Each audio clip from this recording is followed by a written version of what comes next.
TGIF family, thank God it's Friday and welcome to WWT Live. And on today's show, we have a lot to get into as we preview Bad Blood, we preview Smackdown, and it looks like AEW is open for business. Out on bail, first out of jail, California dreaming. As soon as I step on the scene, I'm hearing hoochie screaming, feeding for money and alcohol. 10, 9, 8, 7, 6, 5, 4, 3, 2, 1, 0. Women's Wrestling Talk, the #1 women's wrestling network on the planet.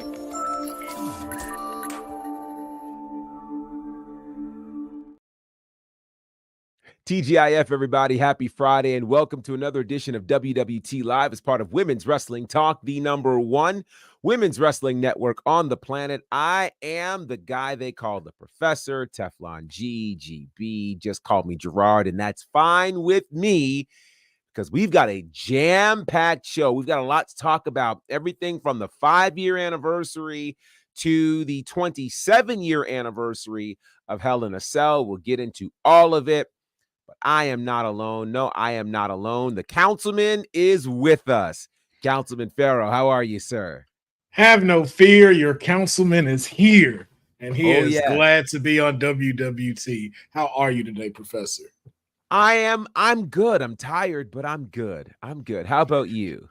Oh, man, I can't complain, man. A little tired, but hey, it's the end of the week. Weekend is coming, and nothing rejuvenates you more than watching some bad blood go down this week. I am with you. It's been a great wrestling week. I mean, from cover to cover, it really, really has. And so it's Friday, so you know what that means. It's the Queen Bee of WWT, Wrestling with Honey with Honey Pop Predictions. Ladies and gentlemen, Honey is here. How are you? And she is mute. Yes, she is. She's waxing poetic. I am of course, this always happens to me somehow. But hello, everybody. I am absolutely buzzing with excitement. Bad Blood is here, and Smackdown, the go-home show, right before Insane, and I'm so ready. Oh, yeah. What's up, guys? Absolutely. Got to shout out everybody in the chat. Dylan is in the chat. Good to see you, sir.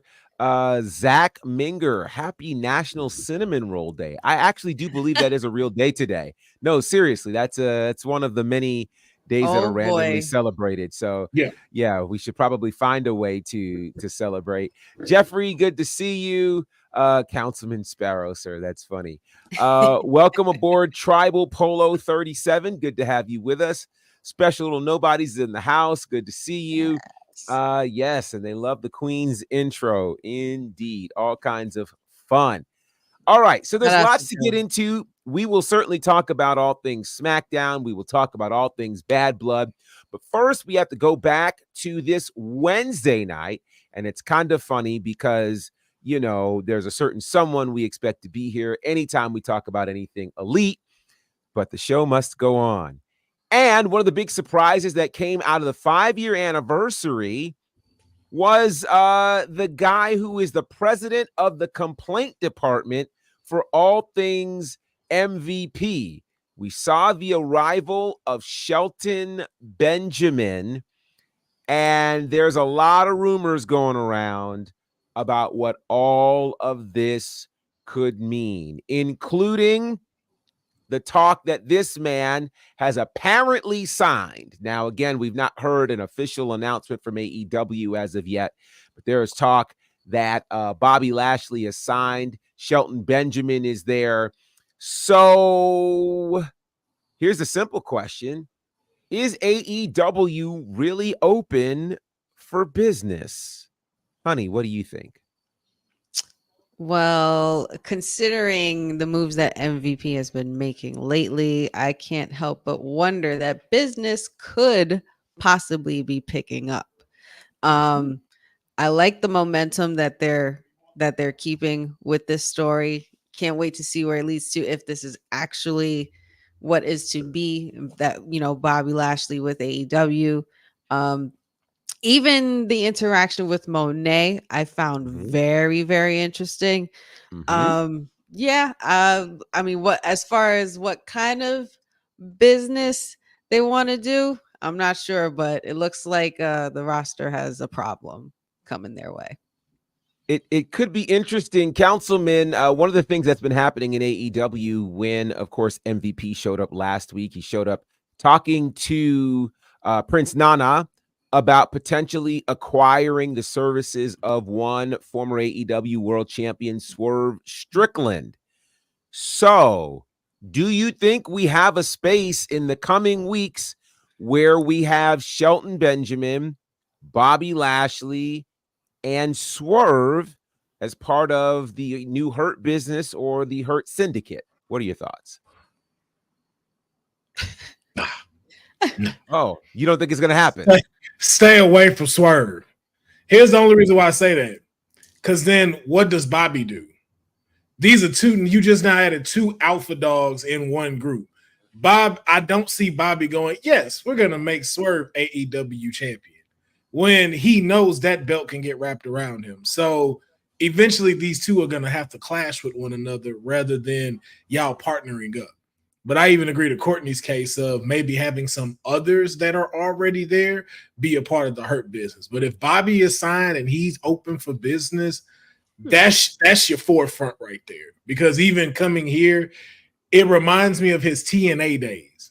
And I feel like Bobby will dominate here at AEW. I don't think he will be one of those that kind of gets swept under the massive roster that is. I think they really can make something happen. Interesting. Let's go to the chat because there's some interesting conversations that are happening over here. Boza says, I like that MVP went after Mercedes. She needs a strong mouthpiece. He'd be a good talker for her. Tribal Polo says, Bobby, Swerve, Monet, MVP, the standard, and Nana, just to show you how black booking is supposed to look. Interesting. Shelton has been reduced to a bodyguard for MVP because he's intimidated by Prince Nana. Not so fast. No. Hey, let's not do that. I don't know about all that. No. I'm not the sure complaint about that. department. Nah, bro. Right. Yeah. And he said business partner. Let's not forget that. He said business partner. That's not a bodyguard.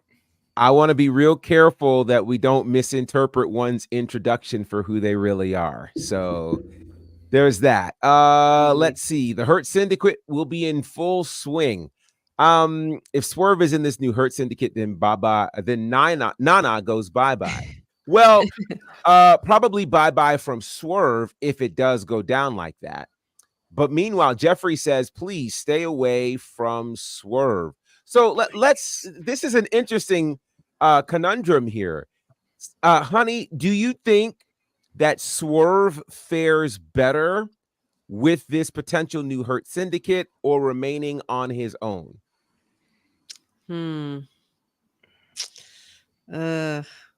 I mean, that's so tough because Prince Nana is just so over with the crowd, and it's like part of, Swerve's entrance and coming out to the ring. It's just something that everybody gets into. The Swerve when I drop, I mean,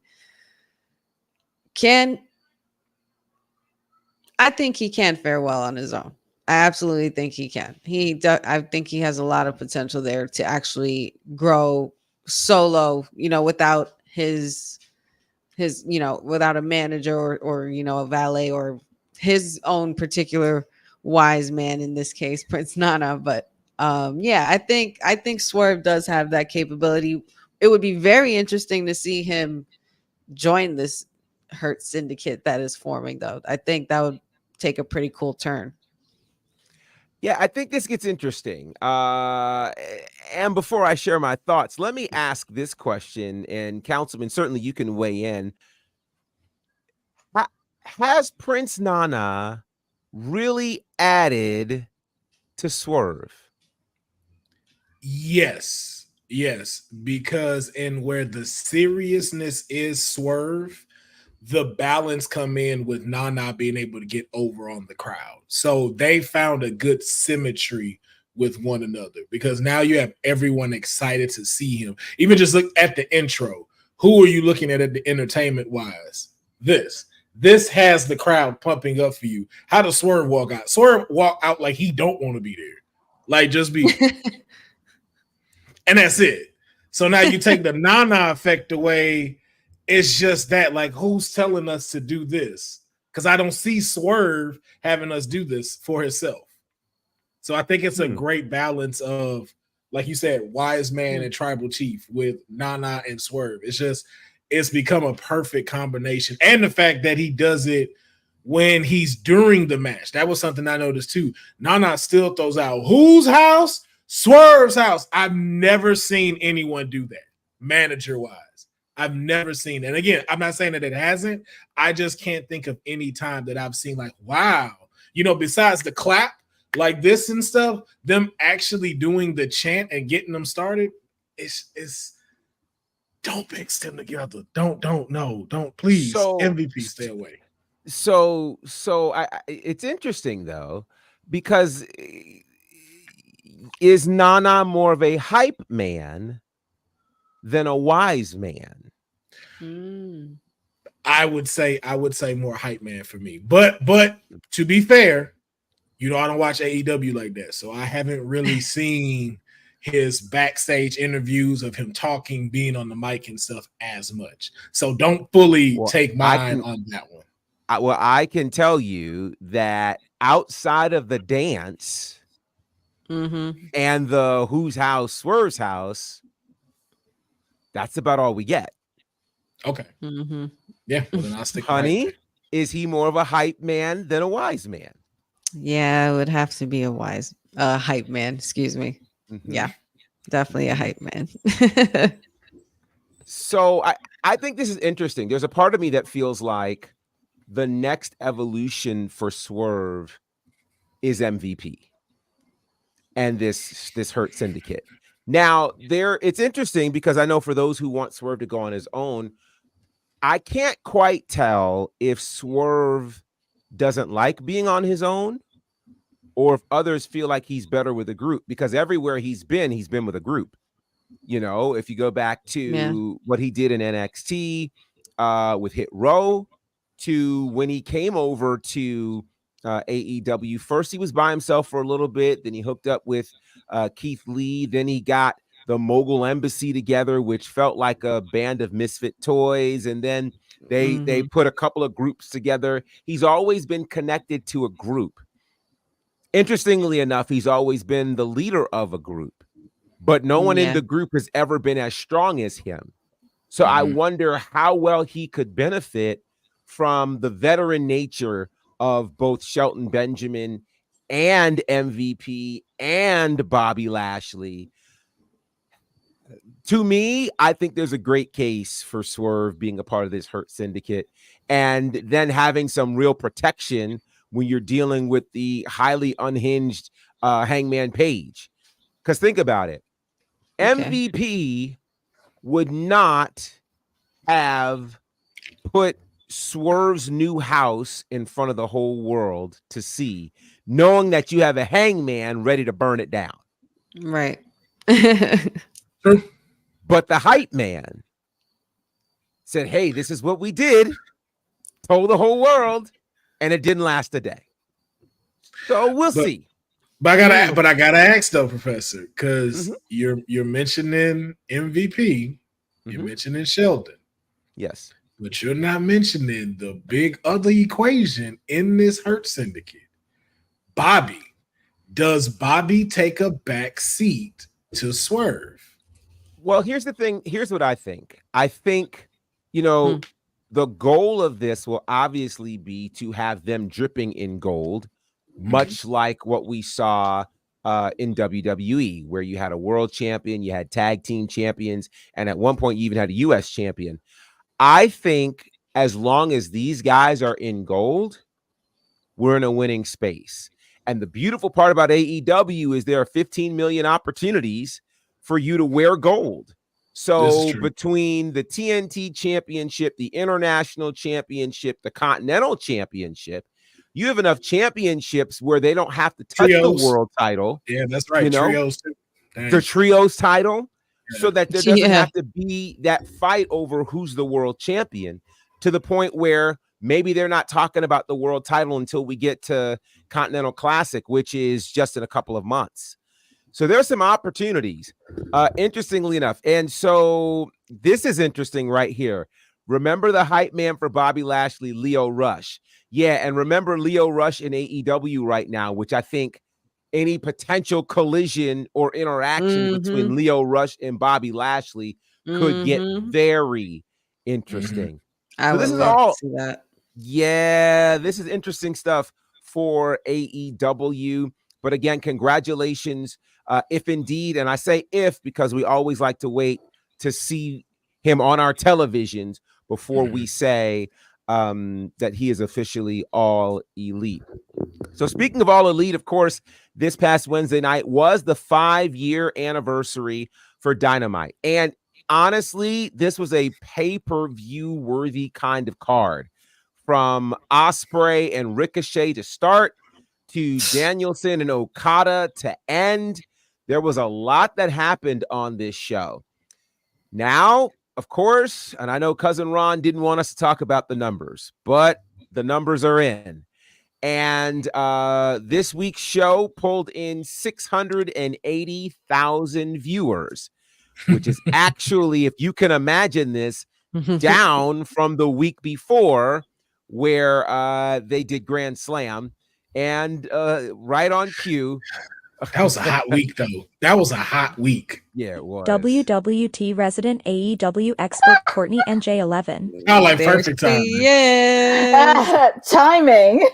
Right time. on time. Well, Courtney girl. is here. And so, Courtney, we are talking about the ratings right now for 5 years of Dynamite. Came in at something like 680,000, 685 or something along that line, which is down from Grand Slam the week before.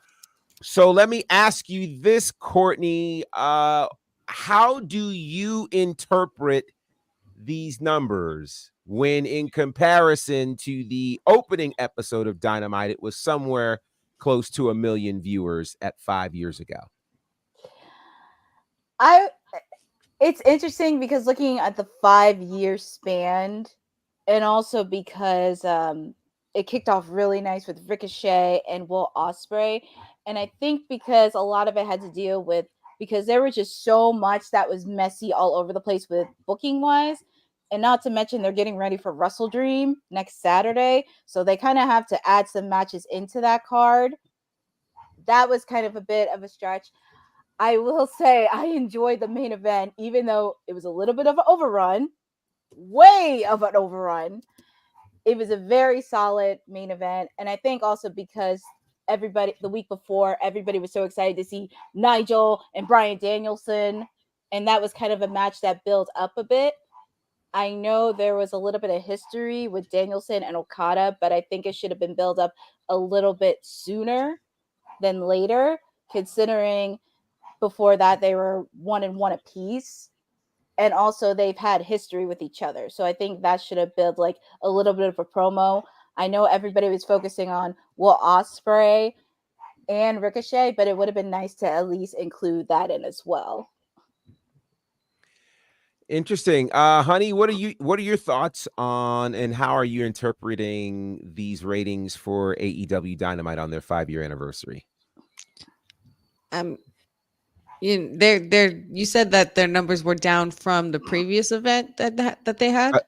They were down from last week. Last week was a Grand Slam, and it was about 700,000, and this was down by about 20,000. I mean, is that?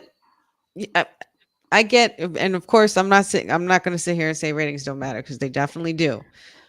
But considering the card was as strong as it was, the ratings should have probably been more than last week. I do find it a little concerning that it wouldn't have been higher than last week because of exactly how strong these matches were and how they came in so hot. Ricochet and Will Ospreay, I'm gonna need them to run that back quite a few more times. I don't think I appreciated watching some of their clips enough when getting familiar with how their history is.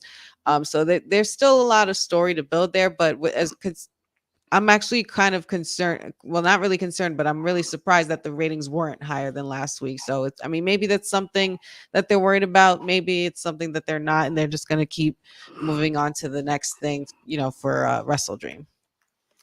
Councilman, let me ask you this. 5 years ago, AEW Dynamite debuts, and it debuts and starts the Wednesday Night War at that time between AEW Dynamite and NXT. At that time, I believe Dynamite's rating was something to the effect of either a high 900,000 or perhaps 1 million compared to NXT's 500,000 or 600,000. Here we are 5 years later. NXT's moved to a different night, Tuesday night. AEW has Wednesday night to themselves.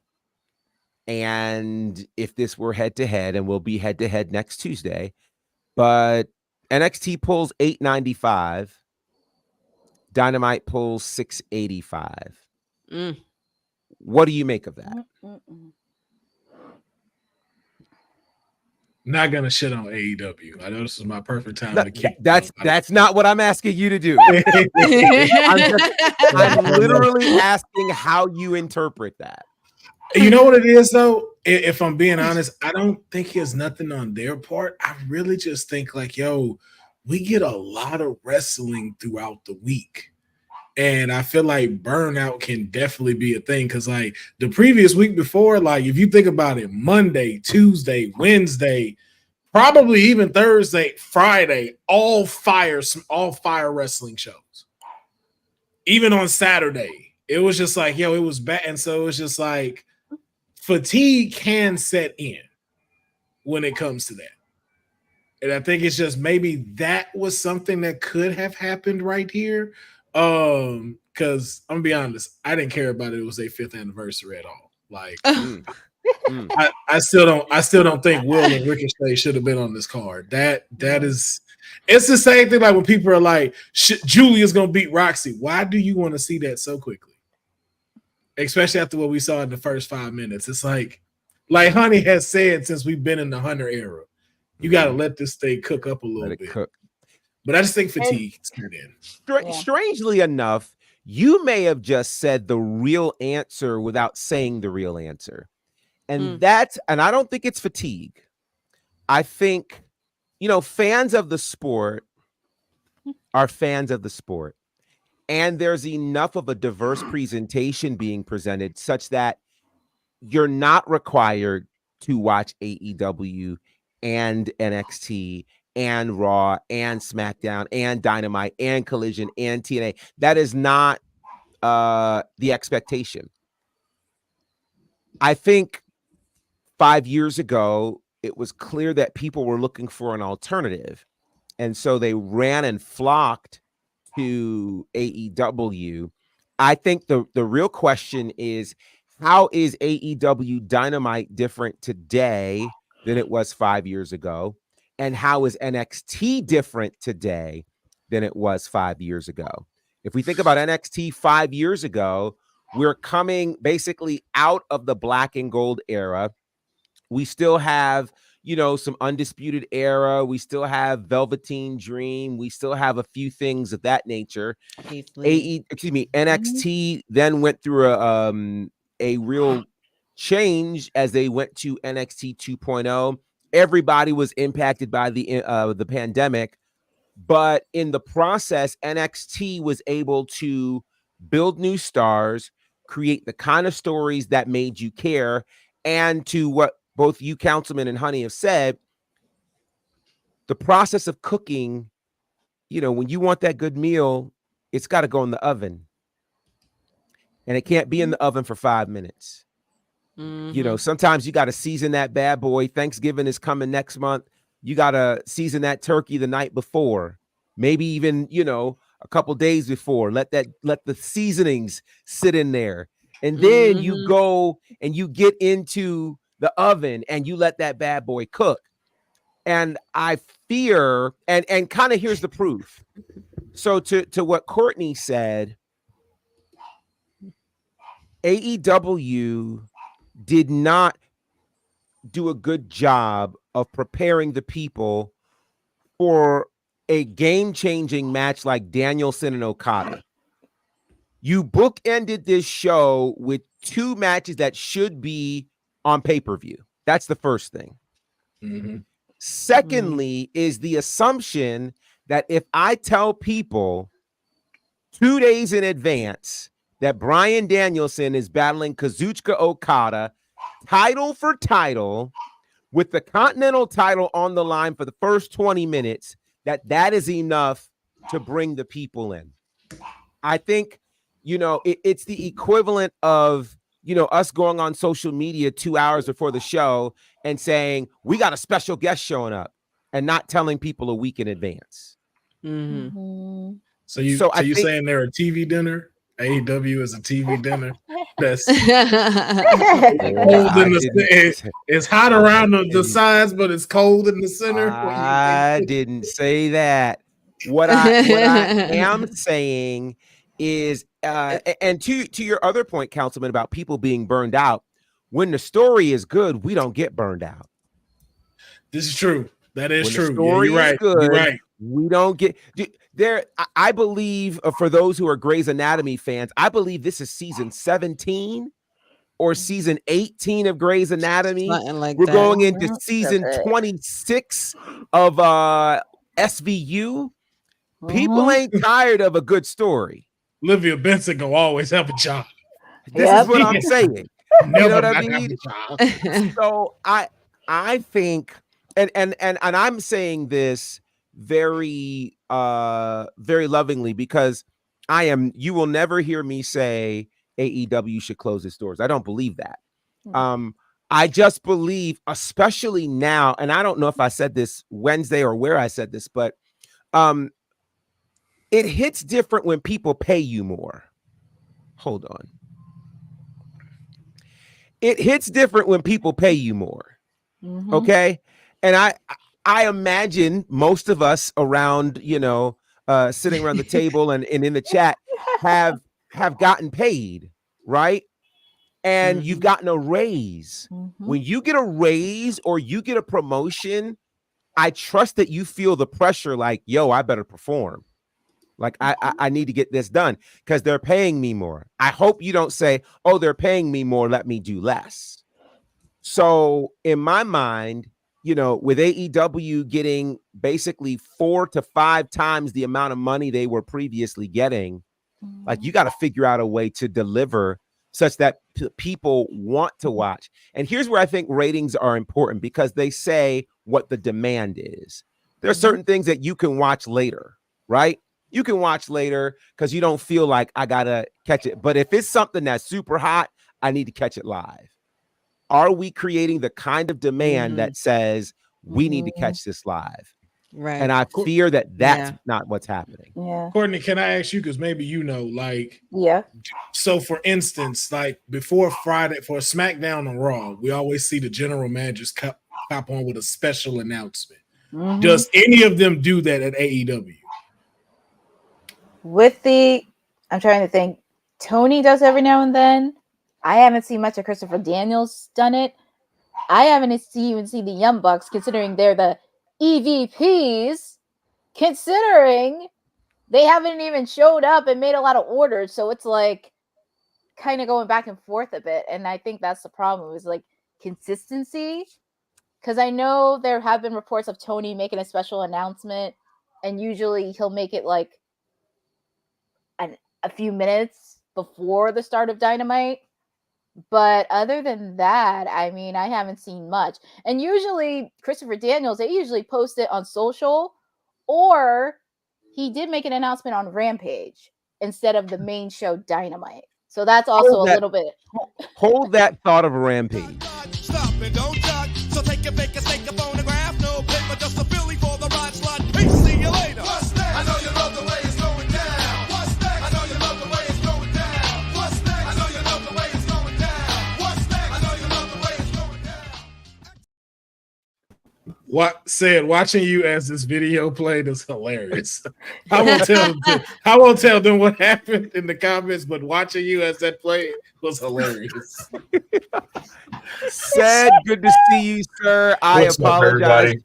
Oh no, you're good. Hey. You're good. Man, we Sorry got caught I'm up late. in- I would apologize for being late, but I'm blind to time, so I'm just gonna say that well, I'm here.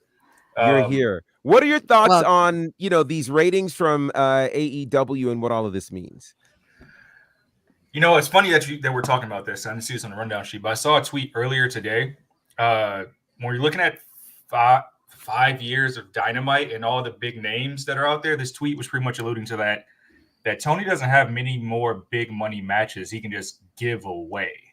Mm-hmm. And that we're not really reaping the benefits of that return on investment. So something has to give there, because they are.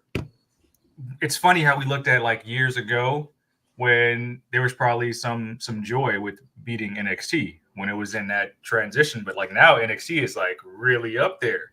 Mm-hmm. And it's not even just the loaded up shows. We can wait a couple weeks to see how the ratings are when we're fully into the CW, like well into October, November.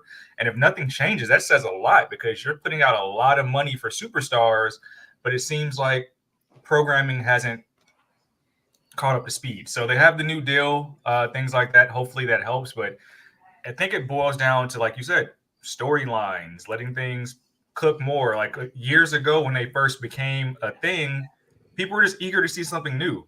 Some of your favorite stars maybe got released and you were like, hey, I want to see what they're doing.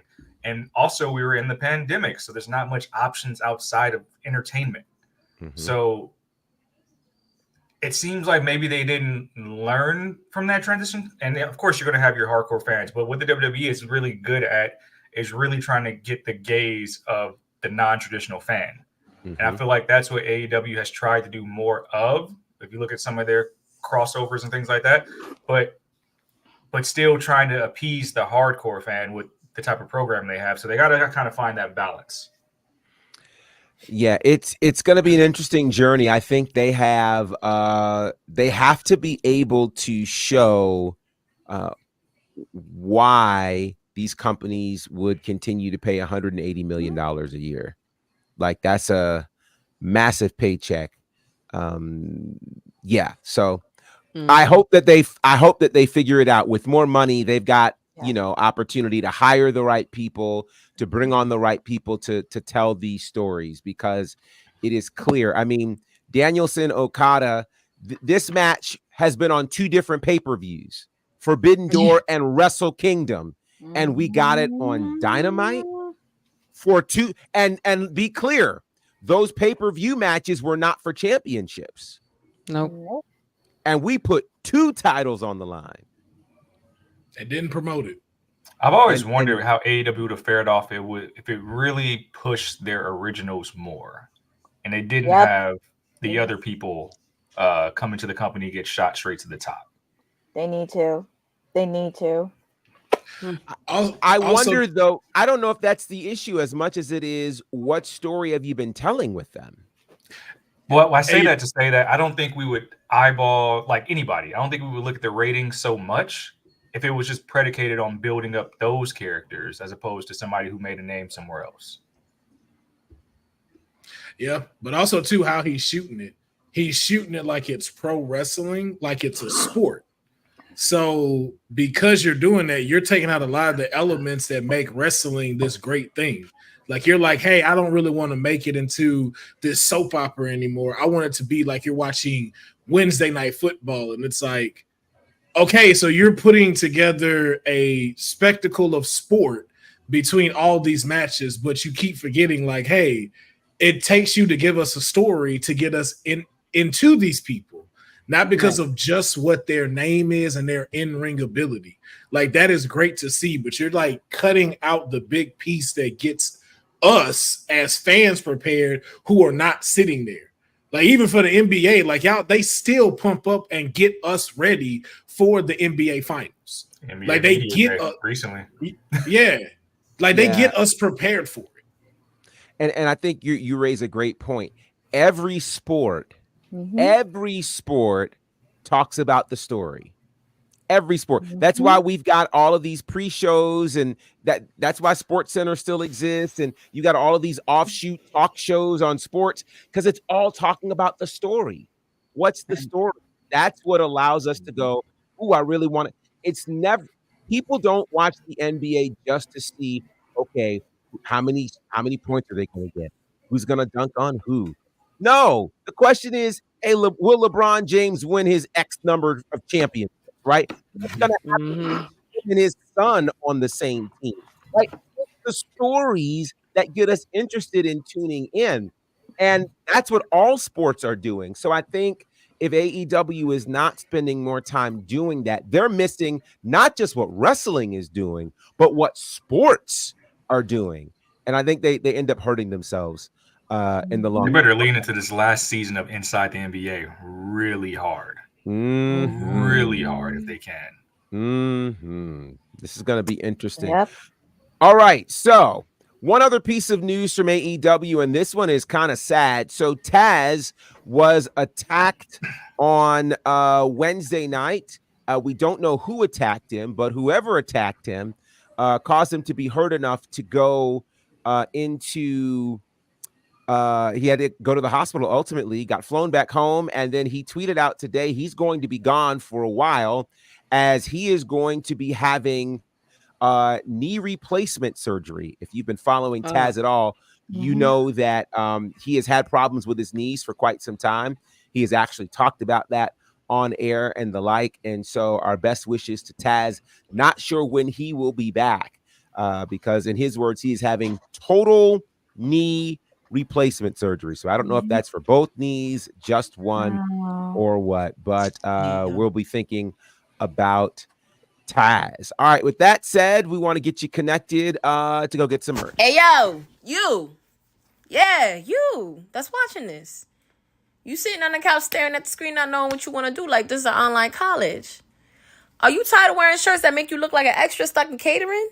Do you want to step your wrestling swag game up to the next level? Then Women's Wrestling Talk has got you covered. Like, literally.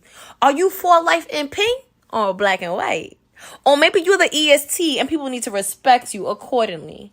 Want to put some pride in your stride and show off the muscle in your hustle? Then make sure you check out the WWT store. Not now, but right now. All right? What you waiting for? Head to www.talkpodstore.com and don't make me fight you. Shit. This episode of Women's Wrestling Talk has been brought to you by All Caribbean Wrestling. Catch the wave. Go to allcaribbeanwrestling.com to check out all the latest pay-per-views, or go on the YouTube page at All Caribbean Wrestling. Also, go and check out their socials on Instagram at All Caribbean Wrestling and on X at All Caribbean WR1. Shout out to our friends at All Caribbean Wrestling, who's getting ready for their next big show in 2 weeks' time. Fight for Paradise, happening Nassau, Bahamas. That's going to be special. 4 WWE Hall of Famers, an opportunity to win $1,000, plus great wrestling action and more. It's going to be a thing. So for more information, you can head to the website, allcaribbeanwrestling.com. Very excited for that show.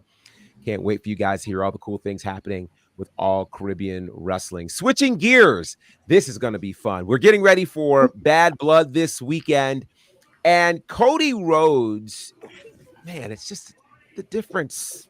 That everything's so different. Cody, we were talking about AEW. Obviously, he created AEW, but we are in a space now where he's doing big things as the WWE champion, and one of those big things includes being interviewed by Billboard. And Billboard decided to talk to him ahead of Bad Blood. And they asked a question that, well, I think a lot of people have asked in certain spaces, but we haven't seen a question like this in a major publication. Hope y'all are ready for this question. Here's how they phrased the question. They said, quote, "You've become a beloved figure in the Black community. From people on social media changing your name to Raheem Rhodes, to even Arkansas Pine Bluff and HBCU having its school band play your theme song at their college football game. The question was, how does all the love feel?" And so he talked about it. For one, the band from Pine Bluff will actually be playing his theme song tomorrow night at Bad Blood. So that's going to be cool. He says, though, he's always very careful about how he answers this question because he's not sure about how all of it feels. He says, I just want to do all that I can to keep it going. Now, here's what's interesting. He says, I know some of the memes are meant to be funny, and I've seen the name and all that stuff, but that was my dad's biggest fan base. I could see things like the Southern Baptist Church and things that connected the tissue. With me, I'm not sure so much, but I don't want to do anything to disrespect or lose it. He says the community has also been really active in the arenas as part of the journey. And I don't get to WrestleMania 40 without that group of fans. I'm just touched hearing it, and I try to do everything I can not to screw it up. What are your thoughts on Cody's comments about his support from the Black community? Ced, let me start with you on this one. Out on bail, first out of jail, California dreaming. As soon as I step on the scene, I'm hearing hoochie screaming, feeding for money and alcohol.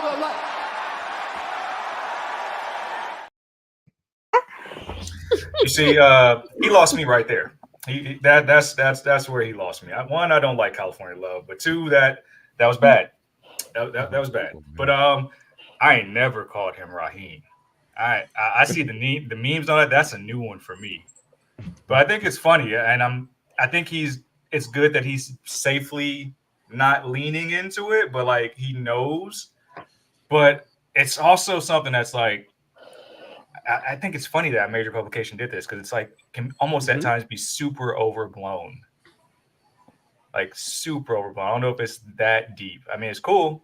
And I think maybe I don't even know if they're all like hardcore wrestling fans. People know Dusty. People know Dusty's story, how Dusty's like super soul man. So maybe there is some trickle down from that.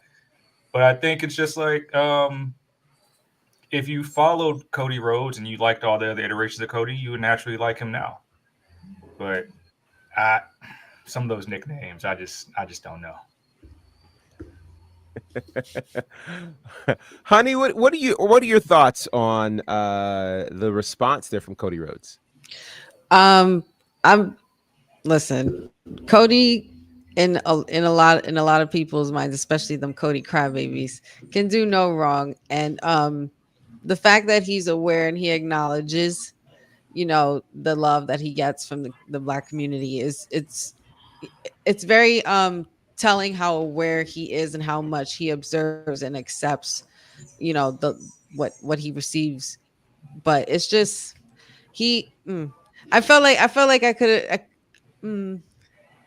I understand the way he responded safely, and he was saying it's more his dad's biggest fan base, and he's doing everything he can not to mess it up, and he'll continue to do that because Cody's been one for the people, and one champion for the people, and I guess kudos to Cody.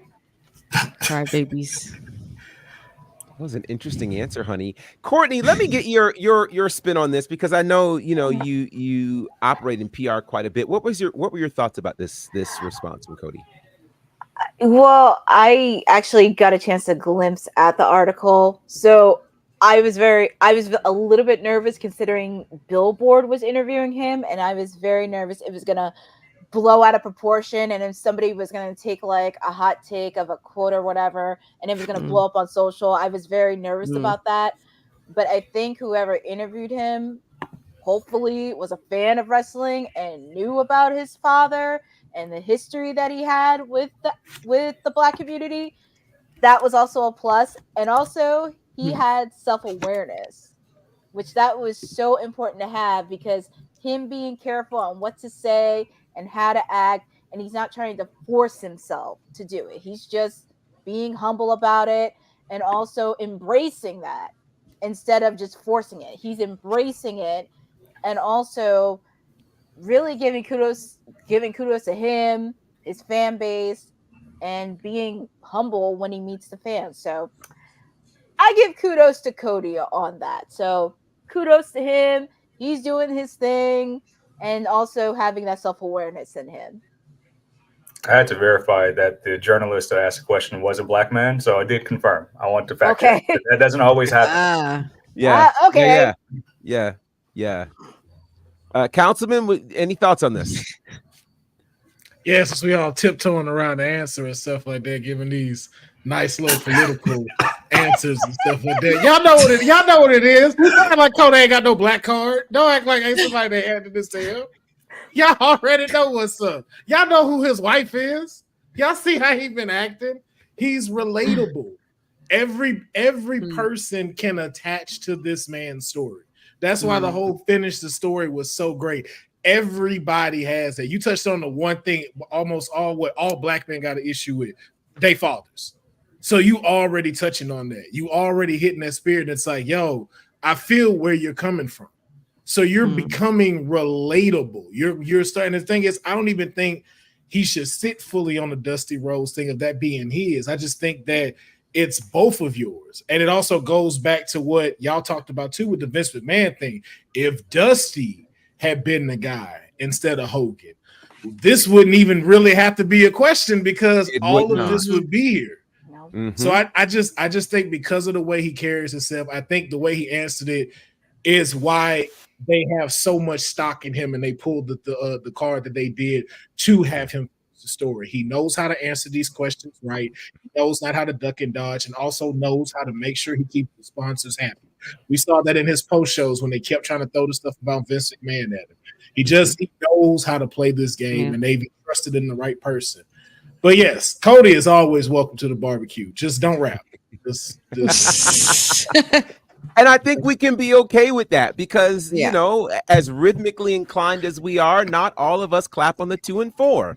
So I hope that we can just be okay with, hey, he can't do everything, and that's okay.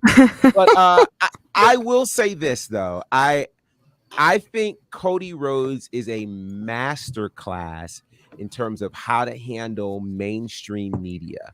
No matter where he ends up, he hits the ball out of the park. And it's genuinely him. I think it's one of the reasons why AEW in the early days was able to get such great traction because he was the guy doing media.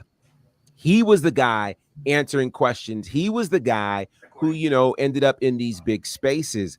And, we talked last week about some of the media challenges with some of the people who went on the Breakfast Club for AEW and spaces like that.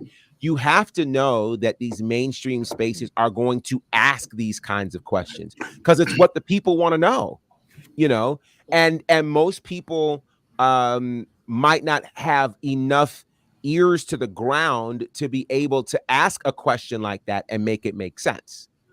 But this journalist was, and Cody was prepared to answer that. So shout out to Cody Rhodes, and we will talk about Cody in just a little bit.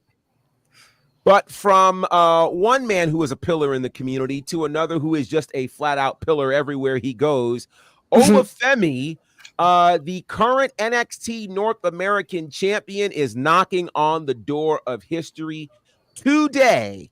He has tied Wes Lee at 269 days for the longest reign as the NXT North American champion. Tomorrow, he will officially be the longest reigning NXT North American champion. Honey, let's get your thoughts on the reign of Obafemi, and does it continue past this Tuesday when he battles the Don? I love it. I like it. I've always loved it. Oba was my guy ever since he first showed up. I definitely think this reign is going to continue. I think he should at least till the end of the year, or even going into, when we're around Rumble time. Keep going, Obafemi. Just keep going. Just keep running through everybody that comes your way. Bring it. Courtney, same question. No, congratulations to him. Since I started watching NXT, I've been seeing him, and he's just doing so well. His promos, his athleticism, and I do think he's going to retain on Tuesday. I just wanted him to continue his reign. Now, who's going to be the next person to challenge him? I don't know, but I just want him to keep continuing on his reign. continue saying that he's the champion, and he does get the crowd going with his entrance. So kudos to him, and excited to see continue his title reign. So, Councilman, let me ask you this. Obafemi officially, as of tomorrow, the longest reigning NXT North American champion in history. On a scale of 1 to 10, how would you rate this reign? Ooh, that's a good one. I give it about an 8 out of 10. Okay. Yeah. It just seems so quick. Like, even y'all talking about, it's like, yo, it don't feel like he been champion that long. Right. And he really has. But putting that work. Yeah. A defending one at that. Yeah, but to the point why I give it an 8 is because, and I don't mean to say this in a messed up way, there wasn't enough male superstars on the roster when he took it to where it would oppose in that division, if that makes sense. We have a few, but it wasn't a lot to where it's like it's finna be like banger after banger.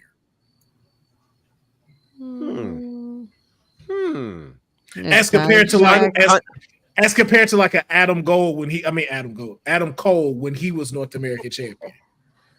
Well, let's look at some of these opponents that Obafemi beat. I mean, he beat Dragon Lee to win the championship. If I remember correctly, at Stand and Deliver, he had that triple threat against Josh Briggs and Dijak. Yeah. Let's see. Wesley, he's defeated him. Yep. Trying to remember some of the others. He's had some pretty sound opponents. And we have to consider that unlike Adam Cole, he's still relatively a rookie. Yeah. Adam Cole was a former world champion when he became the North American champion. But Obafemi literally won the breakout tournament a week before. And just came and took over. He beat Hammerstone. Thank you for mentioning that, Jeffrey. So he is beaten Lexus King. Yes. Yeah, I mean, we got a list. Ivar, yeah. Ivar. No, right. I still stand by this. I'm still standing by these cats are okay. This is no knock to his reign as what he did. But these dudes I didn't believe any of these people would beat Oba at all. Like none of them. People were like, oh, this go do. No, he's not. No, he is not. He is gonna walk. I think the ones that really, really had potential to beat him was like Wesley, Dijak, Brooks Jensen. You know, like I feel like those guys, like there could have been like potential winners for them, but Wesley for real. Well, yeah, because considering that he made a strong case for winning a title that he had to give up or losing a title he had to give up. Honey, did you not see that match?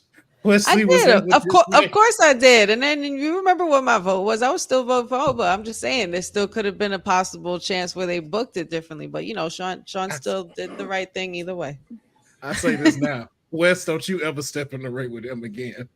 I was genuinely concerned for Wesley in this match. I was like, yo, this dude is gonna hurt you. You need to decide. When I saw him in the air, I was like, yeah. I've never seen a superstar in the air that high without a leg. Good. But yeah, I say an 8, and I would say I would love to see him dog walk Tony D'Angelo next Tuesday. And I'm still saying, I know it only happened once. I'm still dreaming for it. Double champion, the ruler, Obafemi.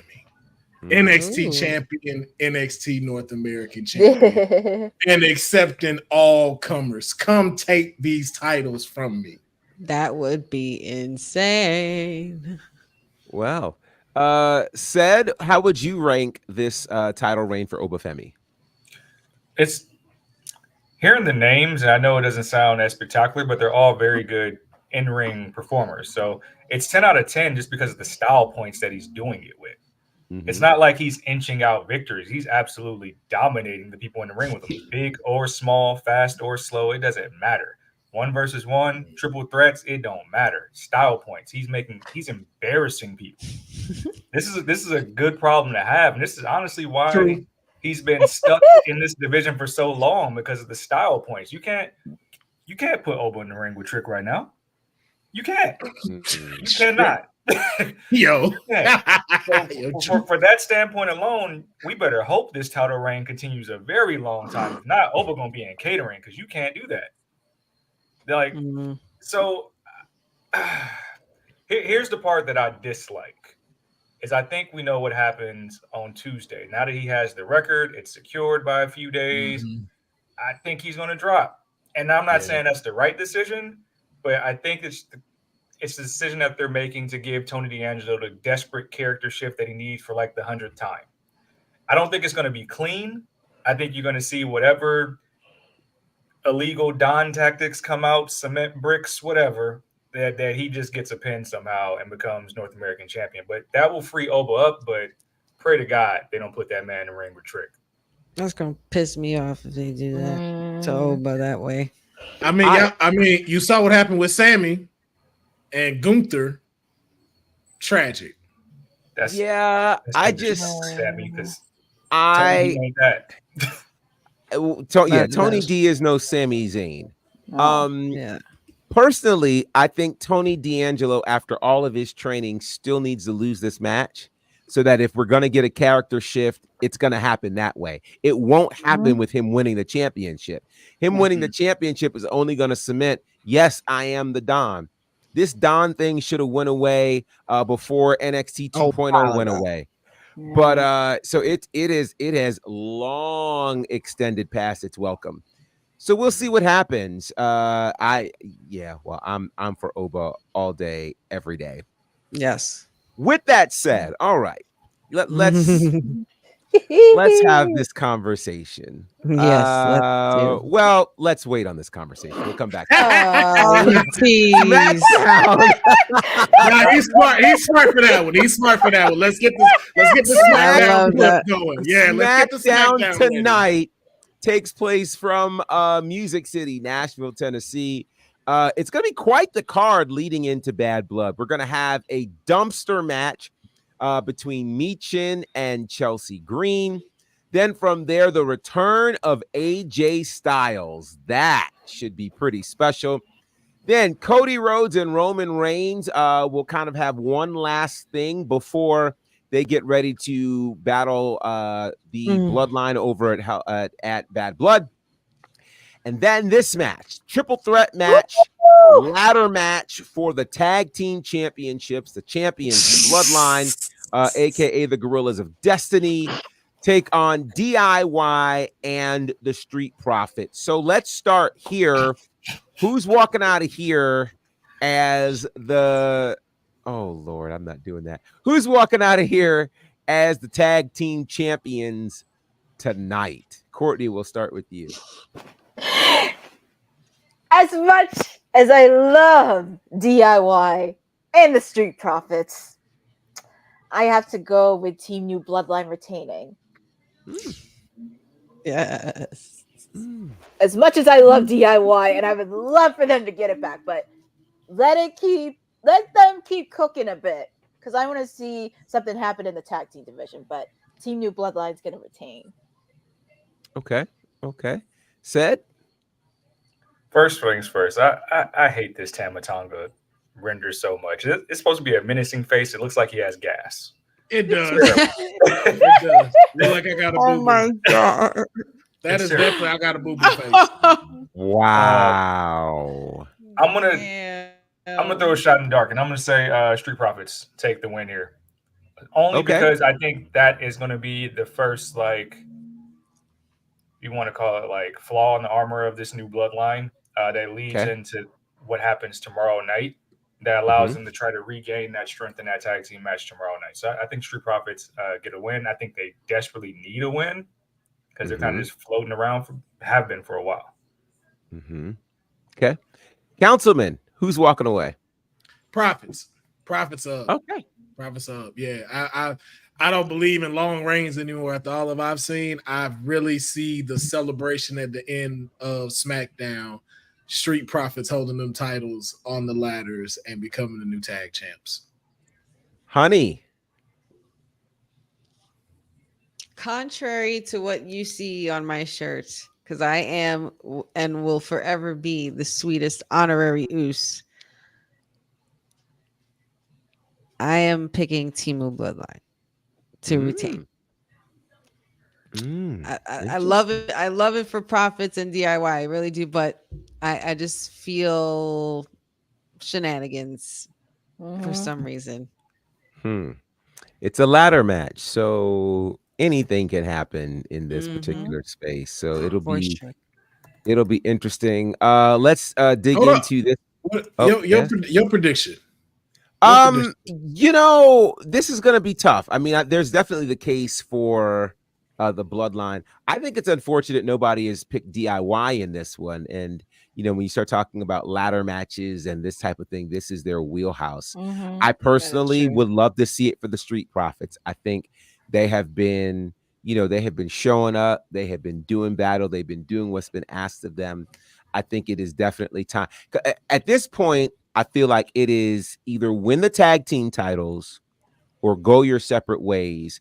Because at this point, I feel like Angelo Dawkins is no longer the weak link. I think they both are very, very strong and could have solid solo careers. So it's time to either go, let's become champions, or let's go our separate ways. And we'll find that out tonight. Let's go back and look at the women's match for tonight, the dumpster match between Mi Chin and Chelsea Green. What do you say, Said? It's going to be Mi Chin wins just because we're going to get some amazing content from Chelsea in the aftermath. I could see that. Courtney.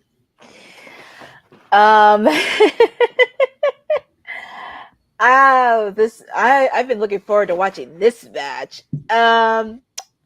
I'm actually gonna go the opposite. I want to go with Mi Chin, but I'm gonna go with Chelsea Green. Okay. Win or lose, she's gonna have content on social. Okay. All right. Councilman. Oh man, y'all got me wondering. I was so adamant about my choice, but now the content I just heard picking trash out her head. Like I'm going to go with Chelsea Green because of Piper Niven. I feel like Piper Niven might get involved and then throw Mi Chin in the trash, and then her standing on top of the dumpster just like this. Like I did it. Okay. Honey. I am in agreement with Councilman. I am going to be on the side of Chelsea Green. Mi Chin did pick up a sneaky win on Piper Niven last week. And of course, I'm sure Piper Niven cannot be happy about that. So yeah, Chelsea Green will have the upper hand, and it will be due to the numbers game. All right. This ought to be great. I'm not sure who I'm going with because there's a case for both of them, honestly. Yeah. But this is her thing, Mi Chin's thing too. Yeah. I think and Mi Chin deserves a really big win. Like she really, really does. She's another one that has been, kind of coming in and doing the work. So yeah, we'll see. All right. So that means Bad Blood is tomorrow night. And when it comes to Bad Blood, there's a lot of conversation. So let's go to that conversation, shall we? Starting with Liv Morgan taking on the former women's champion, Rhea Ripley. They will be battling for the Women's World Championship. Who are we picking here? And I know, Said, you've got a great conglomeration. There's a good AEW term for you, Courtney, relative to all of the people who will have made picks, and you've put that together in a fun publication coming soon. But let's get our thoughts very quickly. Who's walking out as the Women's World Champion? Of course, Dom will be suspended in the shark cage over the ring. Courtney, we'll start with you. Oh, boy. Before I get into my pick, there is a little fact I found out about tomorrow. because not only it's the 27th anniversary of the first Bad Blood, but it's also the 27th anniversary of Brian Pillman's passing. So that was mind-blowing that I found out, and I thought that was interesting. But I smell shenanigans in this match. Even though Dom is raising high, I just have a feeling Rhea's going to get screwed either way by somebody from either the Judgment Day or somebody we haven't seen in a while. So I'm going to pick Liv Morgan as champion. Okay. Said. Like you mentioned, I got this article coming out and I clicked everybody's picks, so you'll be able to check that out this evening. I feel like there's more to be told with this story, and you need Rhea to chase to do so. She hasn't lost any momentum since dropping the title. Still one of the biggest stars in the company. Liv Morgan retains, and I don't feel like it'll be due to Judgment Day influence, because they'll be tied up with trying to deal with Damian. I think you'll see Liv's former tag team partner emerge, thus kicking off one of the best rivalries that Rhea has had to date. Okay. Honey. Mommy wants a belt back, so Liv Morgan should just give it up while she can, because Mommy's not going to stop until she gets it.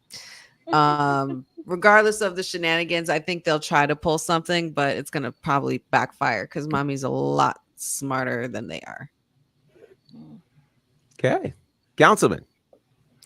Mommy's going home empty-handed. I'm sorry, my tag team partner, but nobody puts Dominic in a shark cage, okay? And thinks they're gonna walk out to win. You don't do that to Dominic. I think Liv Morgan is gonna retain, because I've said it before. This belt looked good on her, and I think we have not even got to see what Liv can do as champion. And then also, to Mayor's point, this frees up Rhea to go do so much. Like the rivalry between, like, Liv's former tag partner, but then also too, the heat NXT is getting. Imagine Mommy going back down there to take on Julia or Stephanie Vacour. It frees her up to do all of that stuff, not having to worry about holding the women's world title. So I'm going Liv for this one.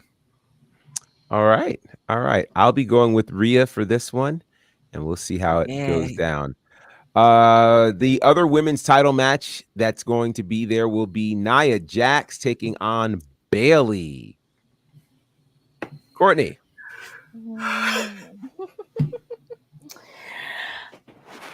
I would have loved to pick Bayley, but no, you wouldn't.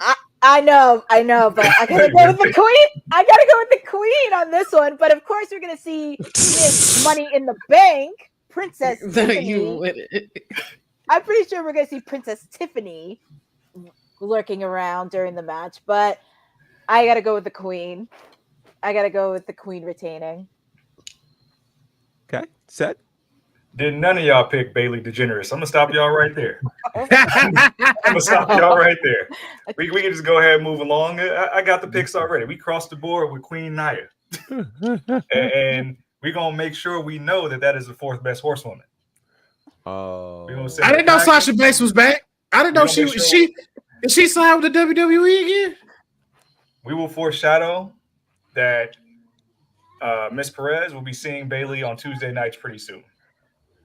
That'll be sick, and she's gonna beat her too. Oh boy! All right. Well, I just gotta say though, Nia Jax looks stunning in this picture. Like, it is a very good look for her. It's a very good look. All right. Bloodline of her. It is Hell in a Cell, Drew and CM Punk. Courtney. Drew McIntyre. I just have a feeling Drew is going to win for some odd reason.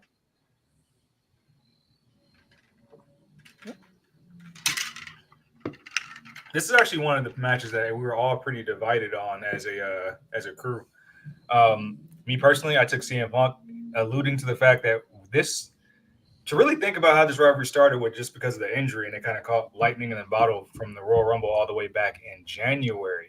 If CM Punk doesn't get hurt in that match and Drew doesn't really feed into the injuring him, where are we? with both of these characters. We don't get this version of petty Drew McIntyre. We don't get the back and forth jabs with CM Punk on the mic for months with the torn tricep. So I think with history on that side, I have to feel like this would have been the year of CM Punk had none of this happened. And for that, I'm taking CM Punk.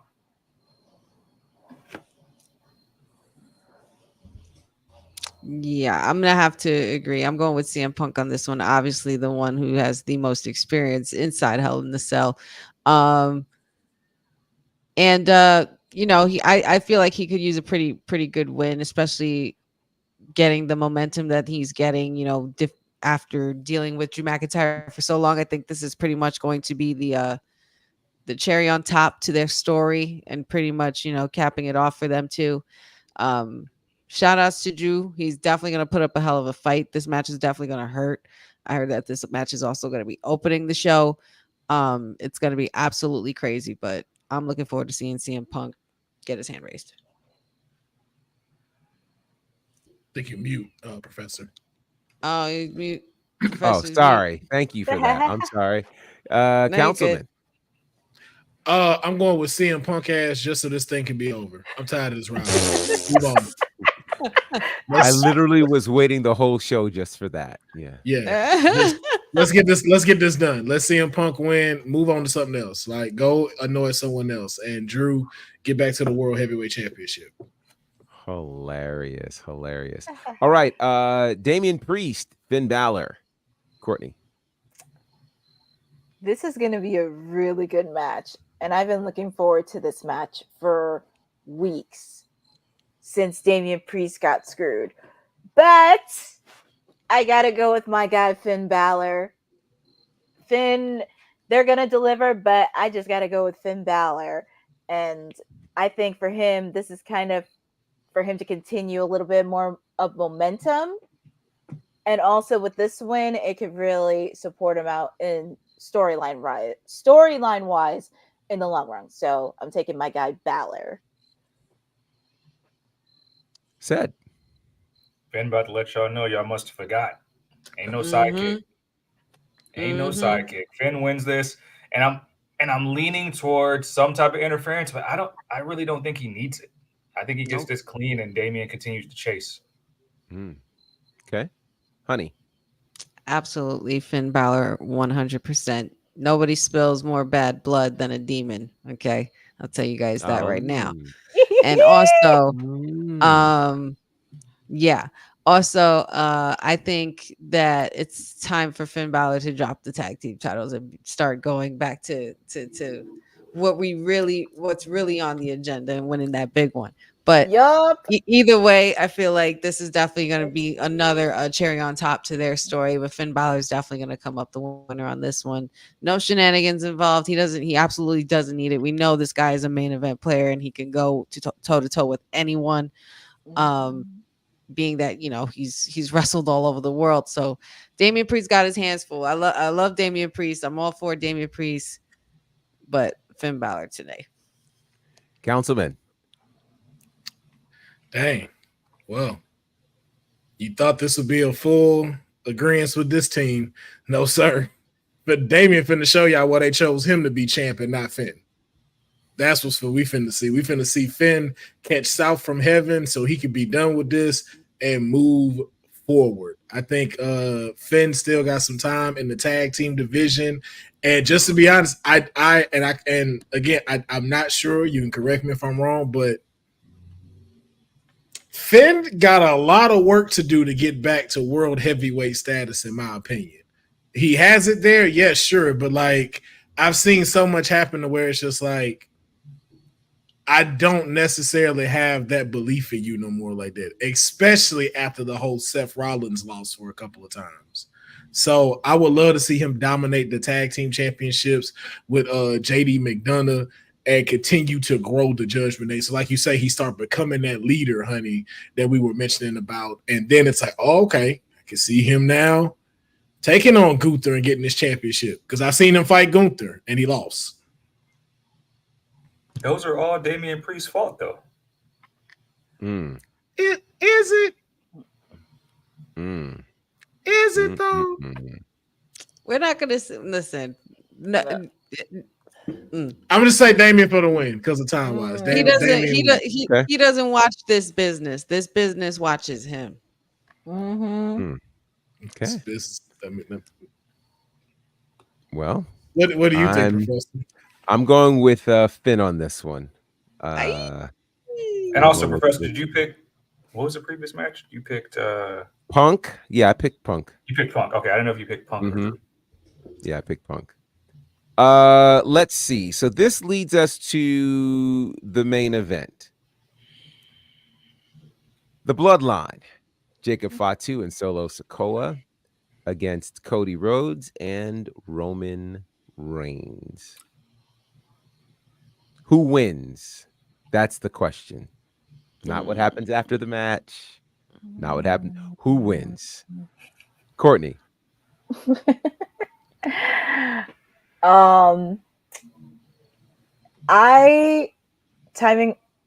Time restraints, I actually picked Cody Rhodes and Roman Reigns to win the main event. That is who I'm picking. Okay. Said. The fans, number one. But I'm picking the Bloodline, and I think this is going to be the official Jacob Fatu showcase. For extra detail, Cody's taking the pin. From who? Solo or Jacob? From Solo. Okay. Honey? Oh man, this is gonna be a damn good match. But Cody and Roman are not winning. Jacob and Solo, I guess they will kind of win, but the real winner, I think, is going to be Dwayne Johnson. Reveal yourself, sir. Reveal yourself as the wise man to this bloodline. I know it's you behind the curtain. I know it's you. Do it. Councilman? Joe Hendry is going to win this match. Joe Hendry is going to come out, and we're all going to believe tomorrow night. That's great. That's great. That's great. That's great. Timu Bloodline, though, they need the victory. I don't think it hurts Roman or Cody to lose to them. Well, yeah, because Roman ain't taking the pin. Yeah, Roman absolutely can't take the Roman. pin. No way Roman takes his pin. Oh no! The only way that happens is if the final boss comes out, rock bottoms him, and puts Solo on top of him to win. That's not going to happen. Okay, I still think that's a lot for Roman to have the Mania loss and then this too. Not in his first match back. Absolutely we've had two mentions of this guy. So let's talk about what a lot of people are talking about. The Rock. Many are saying that perhaps he could appear tomorrow night, since tonight he is supposed to be at a high school football game here in Georgia. He had already committed to attending the game for the Appalachia High School. And the reason he did that is because he visited that team's football team and their school, because they were the school that had the high school shooting that happened here just a couple of weeks ago. And so The Rock went to visit them, and he promised to be at their game, their high school game opener, which is tonight. So that's why he's in town. People are thinking that because he's here, that will mean it will spill over into tomorrow night. Very quickly, yay or nay, does The Rock show up at Bad Blood tomorrow night? Courtney.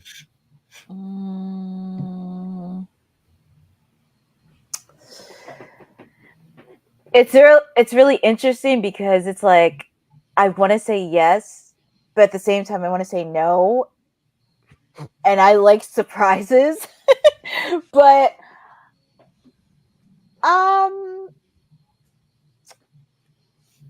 gonna be an interesting one. I'm actually going to say probably not. I don't predict him being at Bad Blood tomorrow. Okay. Said. Heart says yes, mine says no, and fans are going to be pissed when he doesn't, and that they made that the main event over Punk and Drew. Okay, honey. I think he's definitely going to be there. It's not the first time that he showed up in the same place for a, like say he did in Denver for a college football game, and then shows up later on to SmackDown with Pat McAfee, the same person that he was being interviewed by during said college football game. So absolutely, we could even get him tonight, because I said last time we saw the Rock in Nashville, there was a Rock concert, so there might be another one tonight. Yeah, I don't think he's coming tonight. The game is tonight, so Yeah. he's good. He's not He's that definitely good. he's definitely coming tomorrow, though. He's definitely coming tomorrow. Councilman, do we get a Rock sighting tomorrow? Yes, we do, because I'm gonna live in the land of delusion. This is wrestling is great again. Anything can happen. So you in the same city around the corner? Come on now. Something can happen. They got your music ready. I think he does show up. And I don't know what's gonna happen. I don't care what's gonna happen. But as soon as that music plays, my neighbors are finna be upset at me. I wonder if there's betting odds on this. Yes. I'm sure there are on DraftKings. Oh my God. True. Well, it's really hard to say. It's really hard to say. Like everyone else, I don't necessarily want to get my hopes up, and I want to be surprised. So I'm going to say no, because there's also some video that is supposed to play that's supposed to have championship implications for the next big PLE, Crown Jewel. Yeah. So that's a lot of things potentially that can happen. I don't know. The final boss via satellite?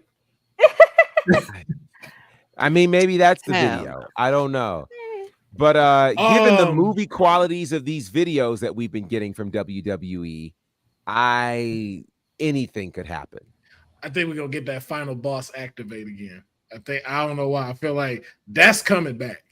That's coming back. Like if it's just that, but when it says final boss activated, and then he just standing there and it cuts off. Mm-hmm. Oh, okay. Well, we'll all find out tomorrow. Of course, SmackDown is happening tonight for sure. We will have a whole watch along, which you'll be able to join in about 30 minutes or so. But here's how you can find us all individually. Courtney. You can find me over on here every Monday, Wednesday, and Friday. Since next week, because Boss Man Tony wants to put Title Tuesday on NXT, I am keeping my watch along next Wednesday and will do a special watch along of Title Tuesday, because I will also be watching NXT next Tuesday. So I will be doing that. You can also find me on Instagram and Twitter on @CourtneyNJ11 to see all the latest updates that I have, whether it be in wrestling, PR, everything in between, and feel free to check it out. Oh, y'all just gonna let that pass? Ain't nobody gonna react to that. I'm laughing at Professor's face. The AEW queen, when they go head to head, is gonna watch NXT. Yes. That should tell you all you need to know. Said, how can the people find you? I mean, it's NXT. Come on, St. Louis. When you have Randy Orton there, come on. You just said a whole lot. Wow. Wow. Said. You can find me on Twitter at says, like it shows on the screen on the gram at Says the Answer. Check my website out, cedricdwelton.com. Again, check out the Bad Blood preview and prediction article that will be dropping on the WWT website later this evening, featuring all of our picks and some little details on how we feel the matches will turn out as well. I didn't get to mention this earlier, but here's how Cody Rhodes can win the black belt in my eyes. If he shows up to War Games with a tank and an unlimited jersey, he can be my champion for life. That's all I'll say about that. But yeah, that's I'm so how done. You can find me. He already has. Oh, okay. Councilman, how could the people find you? This guy. I'm sorry, that threw me off. Sheesh, what in the world? But you can now find me at Cody No Limit Soldier on all platforms. That's how you lean into it the right way. YouTube and Twitter. We gonna make them say, "Oh!" in the Survivor Series. Wow. So done. With the See, camel y'all got the visual now, don't you? Yeah. You do. Yeah. That's what I'm like. Imagine the other 4 members coming out the tank. You got the visual now. Please don't do this, Cody. Please. Oh Cody, my don't do God. this. Don't do No. this. The bandana and the No. war paint on too at Please, war no. game. No. Absolutely not. Absolutely Next, we're gonna not. get GI Bro. No, No, not no. that. Not GI Bro. Oh boy, honey, World how champion, can the be the people colonel of the tank? That's all I'm saying. Oh, God. With the flag, just holding it. Make them stop. Got the God. chain too, right there. Honey, Clip please. this. Give me How Cody can Rhodes they in the tank, find please. you, honey? Please. How? Everybody could find me. Please just find me at Wrestling with Honey, Instagram, Wrestling with Honey, TikTok, Facebook, Wrestling W Honey, and the Wrestling with Honey podcast. Like and subscribe on YouTube. Coming real soon. I cannot. I just Oh, can't. I boy. can't. G.I. Rhodes. No, if I don't get a GI Rhodes shirt, come on. Thank you for your service, Cody. Wow. Sheesh. You guys can find me at Bonnerfied across all of the socials. Check out lots of cool videos and content there. Also, you guys, if you want to support the cool things that are happening, there's merch that's out that you guys can check out. ProWrestlingTees.com/Bonnerfied. Check that out. I got 2 cool shirts there that I think will serve as great inspiration for you as you guys continue pushing forward on your journey. So check it out. ProWrestlingTees.com/Bonnerfied. Lots of cool things that I'll be involved in the coming weeks. Of course, the latest show, Smile, Ashe is with you, will be available very soon at AsheWrestling.com, so you guys can check that out. I'm actually on commentary for this episode, and I'm joined by AC Mack and Caprice Coleman, a dream team. You guys are going to love it. We had a lot of fun, so check that out. Also, I've got some big shows coming up with Southern Honor, All Caribbean, Ashe, just some fun times that are on the way. Enough about me. Make sure you're following us here at Women's Wrestling Talk, WW Talk Pod, across all the socials. A lot of great things are happening. Check out the website, www.talkpod.com. And then we have watch-alongs galore, including tonight. Right at the top of the hour, the Smackdown watch-along, which I think is going to be fantastic. Honey will be the host. That will be fantastic. Also, is there yet another episode for Mr. McMahon, the watch-along? Or have we hit all of them? There's going to be. I'm There's going asking. to be. We had some technical difficulties the other night, I believe. Got you. So we'll find out. Certainly stay connected, and you can check out all the previous episodes either on our YouTube page or wherever it is that you download podcasts. Shout out to everybody in the chat. Jeffrey, Boza, Dylan, Cousin Ron, Andy, Jeffrey, Pachu, which I think is just so cool. Special Little Nobodies, Eric, Chris. Man, there's a lot of people in the chat, and we love to see every bit of it. Thank you guys for your continued support. It means the absolute world. We can't do what we do without you. So until next time, make sure you enjoy all the great things. And there might be a post show for the PLE tomorrow. I don't know, but just stay connected to us here at Women's Wrestling Talk, the #1 women's wrestling network on the planet. Thanks for joining WWT. Don't forget to like us on all social media platforms at WW Talk Pod. Like and subscribe on all video and audio platforms like yesterday, my G. And check out our website at www.talkpod.com. Thanks for watching Women's Wrestling Talk, the #1 women's wrestling network on the planet.